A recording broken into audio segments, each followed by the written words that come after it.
I'm addicted to editing. Hey guys, it's Lizzie. Today I'm going to talk about the best and worst parts of being a YouTuber. I feel like I don't talk about the behind the scenes of my life that often. You as a viewer see me posting on social media, you see me in a little box on your computer talking. You'll see that I reply to comments. You might have personally gotten a reply to a DM or message that you sent me. But I'd say that a majority of my life I never really talk about.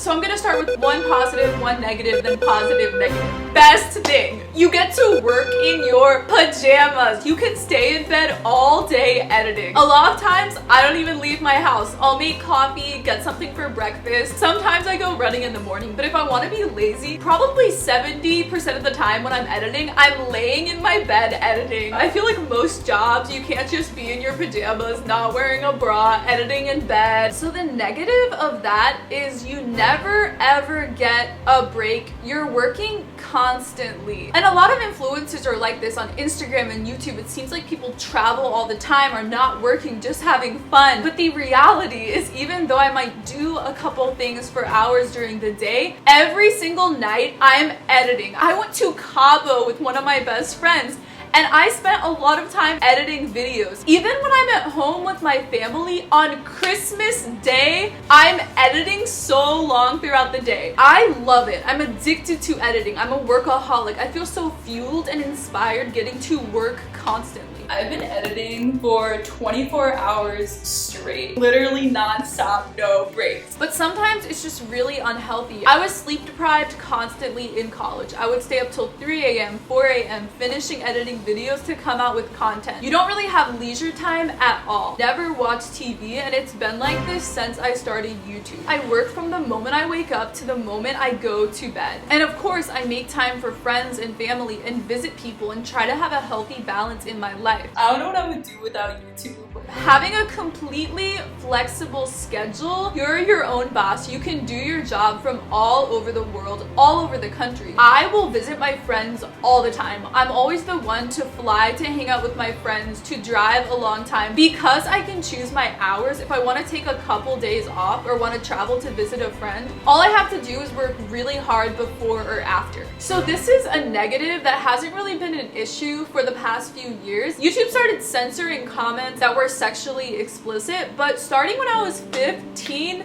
I would get so many comments of people telling me how they wanted to sexually assault me. Being 15 and 16, being in high school, being so young, it was so scarring and really scary to be reading stuff like that every single day if I read the comment section. And I won't go in depth into this, but I have virtual stalkers where people will spam me with their email and kind of make threats.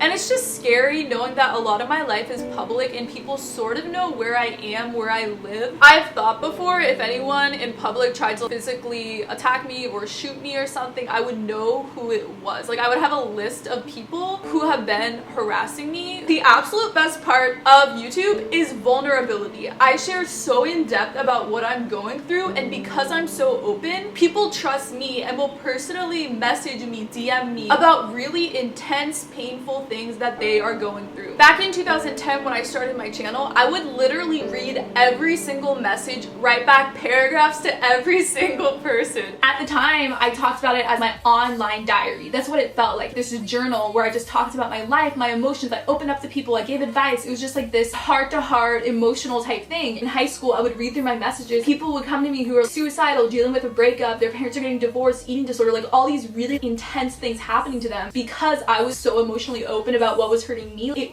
really, really helped people.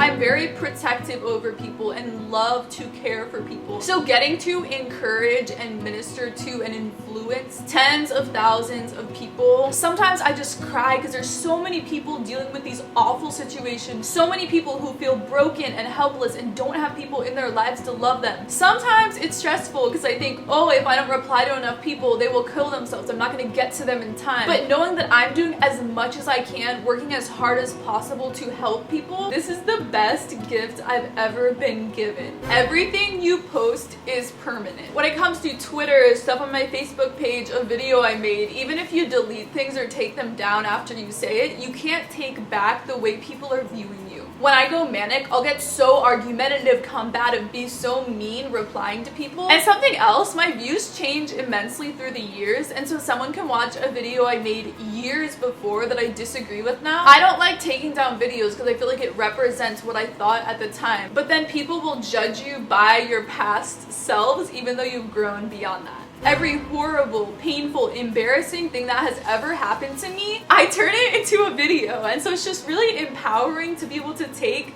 these awful things and then to write video scripts to help or entertain people. This is strange. So YouTube is an elevated version of myself. The way I act and talk and am on camera is not my full, truest self. It's an energetic, extroverted, happy, intense version of me. But because I spent so much time filming and editing, being a certain way on camera, and then spending 60 hours throughout the week watching myself be Lizzie Rizze, acting as almost like a character on camera. The way I come across on camera, it's like I'm manic, high energy, so enthused, so excited all the time, and that's just not how I actually am. You start to not realize what is real, and it is part of me. But when I bring more of this character into my personal life, sometimes it's hard to be authentic. I had a therapist when I was in college tell me that I'm so energetic, intense, it must take so much energy being me. And so even in severe depression, when I have no energy, sometimes I fall into acting as Lizzie Rizze in my actual life. This is one of my favorites. Having friends from all over the world and getting to learn about different perspectives and cultures. I feel like I learn so much about the world reading comments. And also when I travel to different places, people will recommend what churches and Bible studies to go to, what to do in their city. When I was in Thailand doing missions work, for my birthday, one of my subscribers who lived in Thailand wanted to come to my birthday celebration. You know what I mean? It's just really, really fun being close to people from all over the world. Worst thing, dating. Since my YouTube is public, anyone who knows me can access my YouTube, watch videos, find out all these things about me. I made an entire video 2 years ago talking about all these situations. Ever since I started my YouTube channel, every guy I've ever liked, dated, had a thing with, he has watched my YouTube channel, learned a ton of things about me from my videos. Sometimes it's created this really weird power dynamic where it's almost like he's my fan. Excited by views and numbers and subscribers. Wow, you're so cool. YouTube famous or whatever. But more so, it's just that these guys get an inner look, intimate parts of my soul that I would never share with anyone who I've just met. Consistently be like, oh yeah, I don't watch your YouTube videos. I know the real you. I don't watch your videos. But then he would always like bring up things he would not have known if he hadn't watched them. So I'm gonna link that up there if you care. But basically, when you're getting into a relationship with someone, you tend to share information about yourselves, but slowly opening up. So the problem with my YouTube is someone who's into me can find out literally everything about me without my consent. Video editing is my absolute favorite thing in the world. I'm addicted to editing. Getting to have more of an artistic job and getting to do something that I'm so passionate about, so excited to start my day every morning. Just stream of ideas and getting to write out video scripts and then share what you produce with other people. It's just the most amazing life, and I'm so grateful constantly that I get to spend all of my time expressing myself and doing video editing. I do not have sick days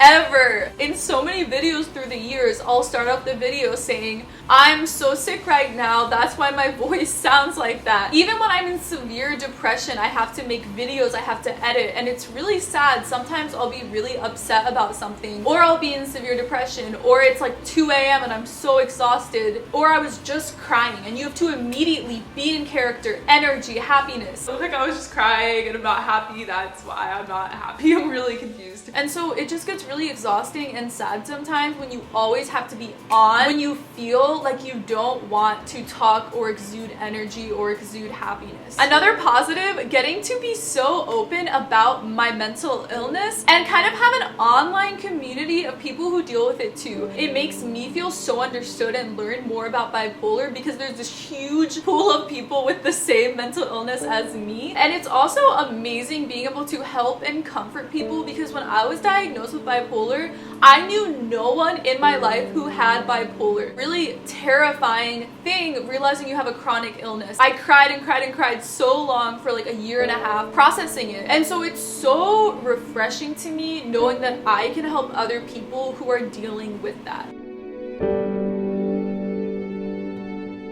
It's easy to have an unhealthy amount of confidence and an extremely elevated view of yourself because you have this huge audience and people are constantly commenting, "You're so amazing, you're so inspiring, you changed my life, you're beautiful," all of these things all the time. And so a lot of times I'll be so exhausted working so much on YouTube. I'll be going through something in my personal life. Even times when I've been suicidal, in depression, reading all of these uplifting messages and comments fuels me and encourages me and helps me to keep working so hard. But at the same time, I think it's just objectively unhealthy for any person to have thousands of people looking up to them, following them. You have to be really careful to not let it get to your head. But in general, I just think it's spiritually, emotionally unhealthy to be constantly thinking about yourself. Like I said, spending 60, 70 hours a week editing myself talking. Shane Dawson made a video about this maybe 6 or 7 months ago called "Why YouTubers Are All Depressed." I think that when you're constantly focusing on yourself, just kind of get bored or annoyed at yourself. So another positive, I kind of talked about this before, but having a stage and the ability to actually affect and influence people. I am an extremely opinionated person. I'm passionate about so many things, especially injustice issues happening in other countries or happening in our country. When I was in college, I made this extremely detailed video talking about International Justice Mission, which is my favorite nonprofit. They free slaves all around the world, and other things like systemic racism or injustices in the criminal justice system. New insights I have about reading the Bible, interpreting the Bible. It's just like having a stage constantly where if you're really, really passionate about something, you can share it with so many people. When I get so angry about something and just want everyone to know about it, I have a place to share that. So with converting into Catholicism, I was so angry that my whole life, no one who was Catholic specifically told me why they believe the church is true. And so last year I was so angry about all of this, learning all of this information, feeling I've been lied to for my entire life. And so having the opportunity to tell so many people about that, it's so amazing and therapeutic for someone like me who's so passionate and opinionated. And another thing is that social media sometimes feels like a chore. I guess if I didn't have a YouTube channel, I wouldn't really post on social media at all. I remember when I was in college, when I first got an Instagram when I was 18, Instagram wasn't at all what it is now. So I would literally post pictures of my Greek